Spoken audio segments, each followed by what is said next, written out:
What's up, my amazing little Amaryllis? This is Rob from Gay Guy Plays, and today we are back with another installment of the Weekly Nightwave, the series where we take a look at this week's acts and find the most efficient or entertaining way to take them on. Now, of course, we do have a Warframe of the week that happens to be named after a flower, much like you guys are currently.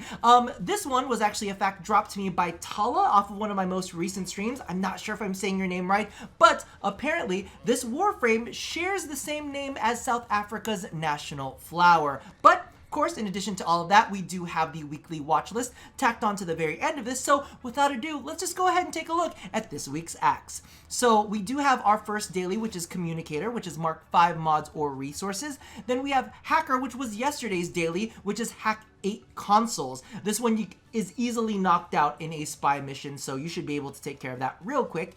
We have Cache Hunter, find all caches in 3 sabotage missions, and that's your first weekly. Then we have Earth Fissure, which is catch 6 rare fish in the plains of Eidolon. Explorer, complete 3 railjack missions. Moving along, we have Jailor, complete 3 capture missions. Then we have Not a Warning Shot, which is kill 500 enemies. Hydrolysed Hunter is your elite weekly, which is kill or capture an Eidolon Hydrolysed, and Sortie Expert, complete 3 sorties. Now, as many of you guys know, this week is all about the Jackal sorties, so if you kind of want to just go ahead and do them and see if you can knock out any of the other missions, I think that might be the way to go. However, make sure you jump on the sorties as soon as you can, because y'all know we have a limited amount of those this week. Hydrolysed shouldn't be too difficult either. I feel like you could just get into a public mission and just do it super casually. I feel like everybody's kind of got into the habit of being able to do all of the Eidolons without too much of a pain. I don't know. Let me know down in the comments below if you're having issues finding public missions like that. But honestly, I feel like I just jump into a pickup group and everybody's good. You know, maybe bring an Oberon just to kind of, you know, take care of everybody.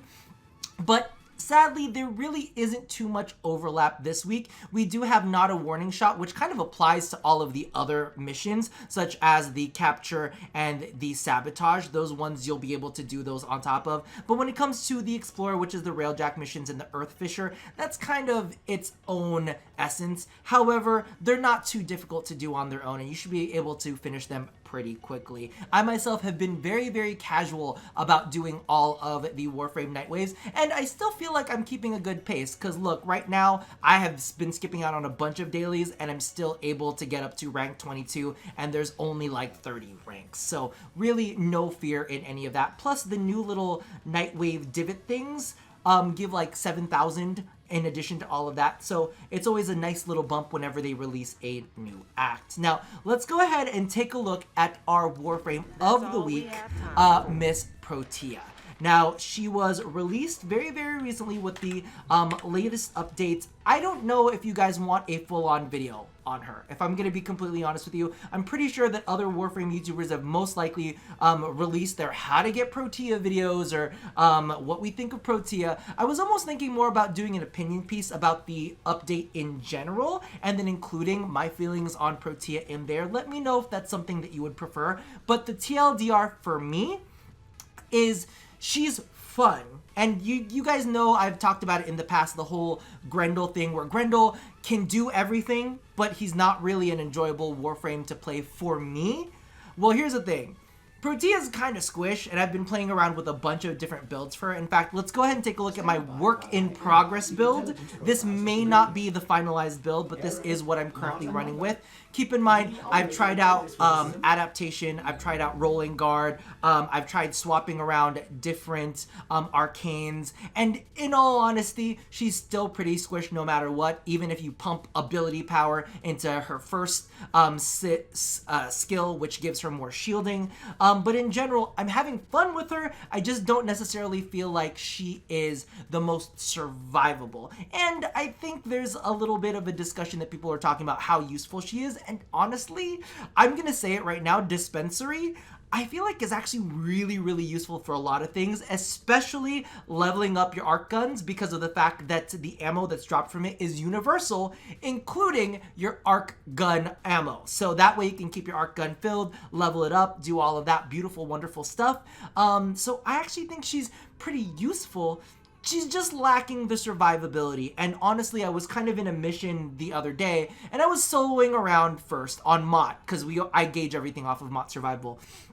And she kind of struggles in survivability about 45 minutes in, but I was in a random pickup group for Fissures, and legit, we went an hour like no problem. And it was a random pickup group. It wasn't even like we weren't all fighting together, but I think having the damage not 100% focused solely on you really makes her a lot more survivable, and I think that she was definitely a help to the team. So me personally, I'm enjoying her. I just feel like her survivability is a little bit on the low end. She's a very spammy frame, so if you enjoy the spam, she is definitely going to be one. This is my current fashion frame for her. There will be an upcoming fashion frame video sooner than later. We'll see what happens, but yeah, I'm definitely enjoying her a lot. Is she my favorite frame in the bunch? No, but she's a bit of fun right now. All right, let's go ahead and talk about the weekly watch list real quick, because in all honesty, I've just been on a tear when it comes down to HBO Max. That's kind of been the one sole thing that I've been watching, and I've been marathoning back to back to back the Lord of the Rings trilogy.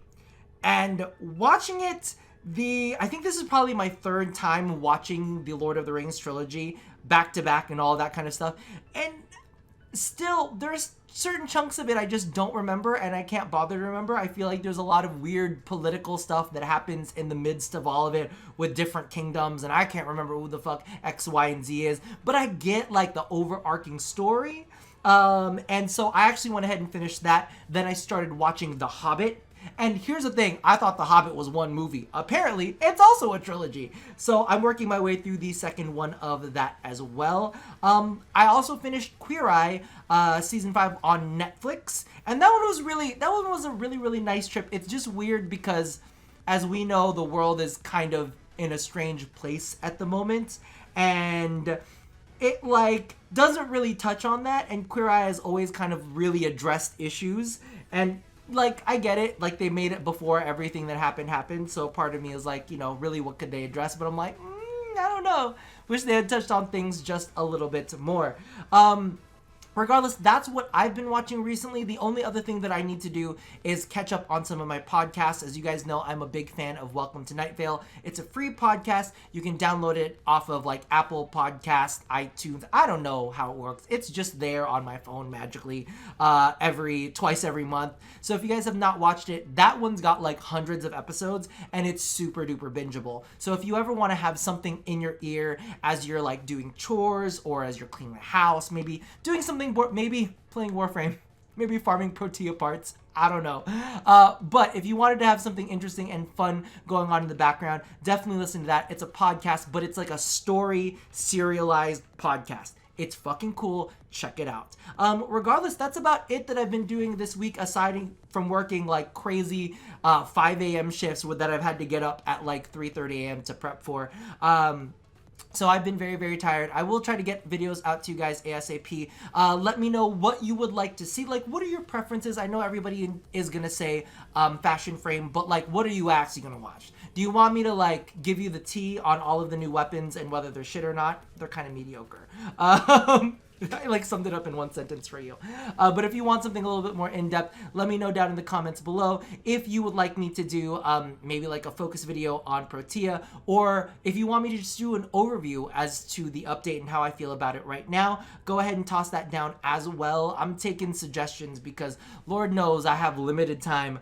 So toss that there. And if you made it all the way to the end, put like a flower emoji or like an asterisk and like 2 line emojis afterwards, because I know some of y'all are watching this on your actual PC. But if you can make a flower, put a flower in there. But that about does it for me for now. And as always, love somebody, hurt nobody, and touch your body. I'll see you guys next time. Bye-bye.